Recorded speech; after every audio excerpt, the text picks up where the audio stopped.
सोलापूर शहरातील प्रसिद्ध neurologist doctor Shirish Walsankar यांच्या आत्महत्येचे प्रकरण ताजे असतानाच सोलापुरात आणखी एका शिकाऊ डॉक्टरने आत्महत्या केल्याची माहिती समोर आली आहे।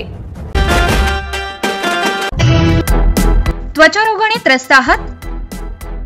चिंता सोडा। सर्व प्रकारच्या त्वचा विकारांवर 100% खात्रीशीर उपचार, तेही कमी खर्चात। इसब, गजकर्ण, नायटा व सर्व प्रकारचे जुनाट त्वचा विकारांवर 100% खात्रीशीर उपचार। कोणत्याही त्वचेच्या रोगावर खात्रीशीर इलाजासाठी लगेच संपर्क साधा। आमचा पत्ता आनंद हॉस्पिटल, कासेगाव, तालुका पंढरपूर, जिल्हा सोलापूर। अनेक वर्षांपासून रुग्णसेवेत असलेले डॉक्टर आनंदराव संभाजी गवळी। संपर्क 9860 40 66 07 88 30 77 18 07। आदित्य नंबियार असे आत्महत्या केलेल्या शिकाऊ डॉक्टरचे नाव आहे।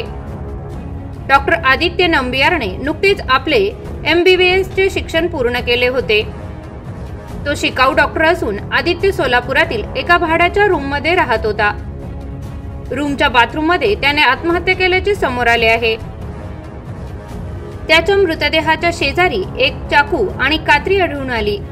त्याचा मृतदेह रक्ताच्या थारोळ्यात पडलेला होता। या घटनेनंतर परिसरातील नागरिकांनी याची माहिती पोलिसांना दिली।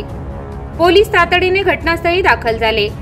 त्यांनी घटनेच्या तपासाला सुरुवात केली असून सध्या पोलीस पुढील तपास करीत आहेत।